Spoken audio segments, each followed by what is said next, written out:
কেজিএফ এর রকি ভাই অফিসিয়ালি শেষ। ইয়েস, কেন বলছি এই কথা? এবার বক্স অফিসে রাজত্ব করতে আসছে টক্সিক। তার আগে আমরা দেখে নিয়েছি যে ইয়াসের রাবণ রূপে রামায়ণের ট্রেলার, তো সেখানে একটা ঝলক। আবার এদিকে দেখছি টক্সিক, মানে এতটাই টক্সিক যে মানে বলার মতন নয়।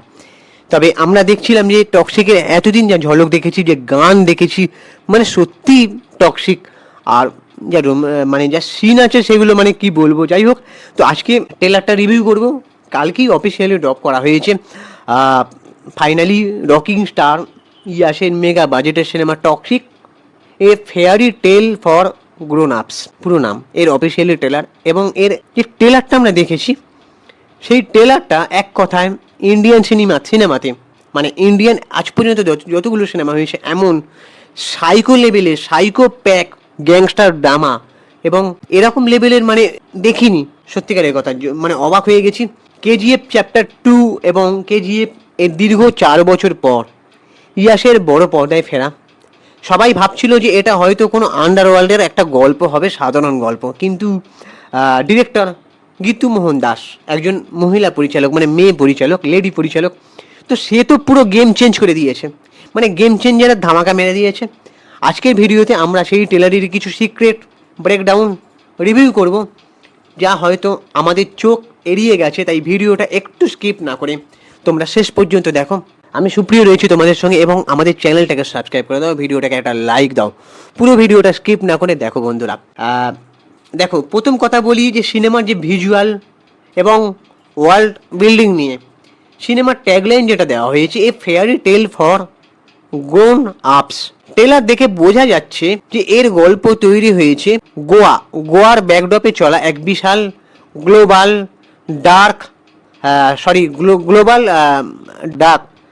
ডার্ক কার্টেলকে কেন্দ্র করে, মানে যে ডার্ক লেভেলের যে ডার্ক আসক্ত, যে মানে তার মধ্যে যে গ্যাংস্টার লেভেলের যে ব্যাপারটা থাকে।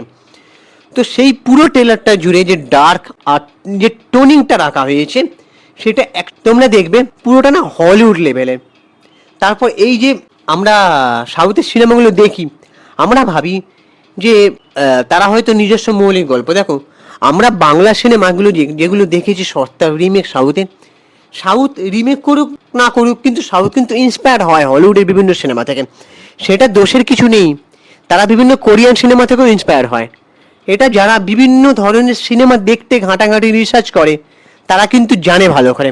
তো এই যে হলিউড লেভেলের যে ডার্ক মাফিয়া জিনিসটাকে দেখানো হয়েছে, এবং পুরোপুরি ডার্ক লেভেলের একটা টোনিং এবং ভাইব রাখা হয়েছে, সেটা এক কথায় অনবদ্য হলিউড লেভেলের।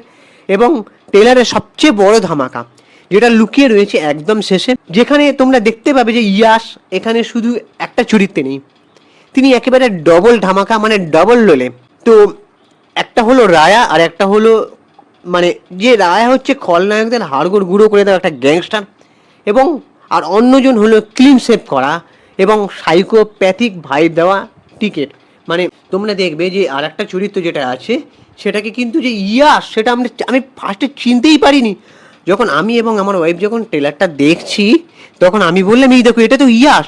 বলছি, এটা ইয়াস হতেই পারে না। আমি বলি, ভালো করে দেখো, এটা ইয়াস মধ্যে এখানে এরকম একটা হালকা করে এরকম গোপ রেখেছে, ঠিক আছে, এটা ইয়াস, ঠিক আছে। তো এই যে সিনেমাতে যে টক্করটা আছে, যেটা হচ্ছে বাঘে মহিষের লড়াই, এই বাঘে মহিষের লড়াই কেমন জমবে সেটা একেবারে এখন থেকে ভাবলেই যেন গায়ে কাঁটা দিয়ে উঠছে। তো তোমরা কি বুঝতে পেরেছিলে যে সেটা ইয়াসি, যে আর একটা যে ডবল রোল, সেটা তোমরা কমেন্ট করে এখনই কিন্তু জানাতে থাকো ভিডিওটা দেখতে দেখতে। তো এই যে আমরা যখন দেখছি ট্রেলারটা, যে ট্রেলারের সবচেয়ে স্ট্রং পয়েন্ট সেটা হচ্ছে আরও আছে যে কাস্টিং। সেটা আমি আগে টিজারে বলেছিলাম যে কাস্টিংয়ের বড় চমক রয়েছে, বিশেষ করে বিভিন্ন ধরনের ফিমেল ক্যারেক্টারগুলো, অনেকগুলো ফিমেল ক্যারেক্টারের যে কাস্টিং রয়েছে, তার মধ্যে নয়নতারা, কিয়ারা আদভানি, তারপরে হুমা কুরেশি, সুতারিয়া, এরকম অনেকগুলো ক্যারেক্টার আছে। তো এই যে ডিরেক্টর গীতু মোহন দাস একজন নারী হওয়ায় তিনি মেয়েদের কেবল গ্ল্যামার বা শোপিস হিসাবে রাখেননি। প্রথমত নয়নতারাকে ট্রেলারে তাকে ইয়াসের বোন এবং একজন ক্রাইম বসের চরিত্রে দেখা যাচ্ছে। ক্যাসিনোর ভেতর থেকে বন্দুক দিয়ে তার সোয়াগ জাস্ট দেখার মতন। এবং দ্বিতীয়ত কিয়ারা আদভানি ট্রেলারে এক অদ্ভুত সাইকো স্মাইল, সেটা অনেকেই হয়তো খেয়াল করেননি। তবাহি গানে ইয়াসের সাথে তার হট কেমিস্ট্রির পাশাপাশি গল্পে বিরাট বড় লেভেলের একটা চাল খেলা হয়েছে, সেটা হয়তো সিনেমাটা দেখলে বোঝা যাবে। এছাড়া হুমা কুরেশি এবং তারা সুতারিয়ার লুক ও ইঙ্গিত দিচ্ছে যে ড্রাগ সাম্রাজ্য, যেটা আমি বললাম যে ড্রাগ মাফিয়া রাজ্য যেটা বলা হয়, ড্রাগ মাফিয়া মানে সাম্রাজ্য, যেটা আমরা বিভিন্ন হলিউড লেভেলের এবং কোরিয়ান লেভেলের সিনেমাতে দেখি। তো সেই সাম্রাজ্যের পেছনে নারীদের অবদান কোনো অংশে যে কম নয় সেটাও দেখানো হয়েছে। এবার ট্রেলারের পজিটিভ দিক যেটা বলি সেটা হচ্ছে প্রথমত অ্যাকশন কোরিওগ্রাফি। তোমরা দেখবে যে অ্যাকশন কোরিওগ্রাফি এবং অ্যাকশনগুলো যখন হচ্ছে একটা ডার্ক সাইডের মধ্যে হচ্ছে, মানে দেখবে একটা অন্ধকার জগতের মধ্যে হচ্ছে, মানে খুব একটা আলো নেই। তো সেই লেভেলের অ্যাকশন পুরোটা যেন মনে হবে সেখানে তোমরা যে হলিউড লেভেলের কোনো একটা সিনেমা দেখছি। জন উইক এবং ফেমের যে পেরি এবং আনভারিপ মিলের যে রুটাল অ্যাকশন ডিজাইন করেছেন এই লোকগুলো তা জাস্ট ফাটাফাটি। এবং আর রবি বাসুর এর ব্যাকগ্রাউন্ড মিউজিক মানে বিজিএম যেটা, তো পুরো ট্রেলারের হাইপকে 10 গুণ বাড়িয়ে দিয়েছে। এখন তোমরা ভালো করে জানো যখন একটা সিনেমা বেরোয় সেই সিনেমার বিজিএম কিন্তু শতগুণে তার মাত্রা বাড়িয়ে দেয়। মানে একটা সিনেমা যখন একটা নায়ক এন্ট্রি নিচ্ছে বা নায়িকা এন্ট্রি নিচ্ছে বা ভিলেন এন্ট্রি নিচ্ছে, তার বিজিএম থাকাটা খুব জরুরি। সেখানে সিনেমা মানে ইন্টারেস্টিংটা শতগুণে বাড়িয়ে দেয়। আর তবে কিছু খামতি চোখে পড়েছে ট্রেলারে, সেটা হচ্ছে ট্রেলারের দুই একটা ভিএফএক্স শট একটু দুর্বল বা গ্রিন স্ক্রিন এফেক্টটা বোঝা যাচ্ছিল, যেটা হয়তো একটু ভালো করে কেউ যদি চোখ রাখে, যারা বড় বড় সিনেমা বিশেষজ্ঞ তারা বুঝতে পারবে। তার মানে আমি বলছি না যে আমি খুব বড় সিনেমা বিশেষজ্ঞ বা বিজ্ঞ, বলছি না। যা বড় পর্দায় হয়তো খচখচ হতে পারে। এবং এছাড়া সোশ্যাল মিডিয়ায় অলরেডি হিন্দি বাদে বাকি ভার্সনগুলোর লিপসিঙ্ক নিয়ে একটু চর্চা হচ্ছে, যদিও কন্নড় আর মেন ভার্সনগুলো একদম নিখুঁত লেগেছে অনেকের মতে। যেখানে তোমরা দেখবে হিন্দিতে বিভিন্ন জায়গায় যারা রিভিউ করেছে তারা কিন্তু এই কথাগুলো বলেছে।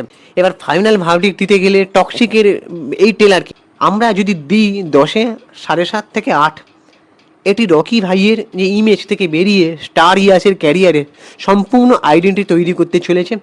এবং সিনেমাটা আগামী 26শে আগস্ট বিশ্বজুড়ে আইম্যাক্স এবং ডলবি থিয়েটারে রিলিজ হতে চলেছে।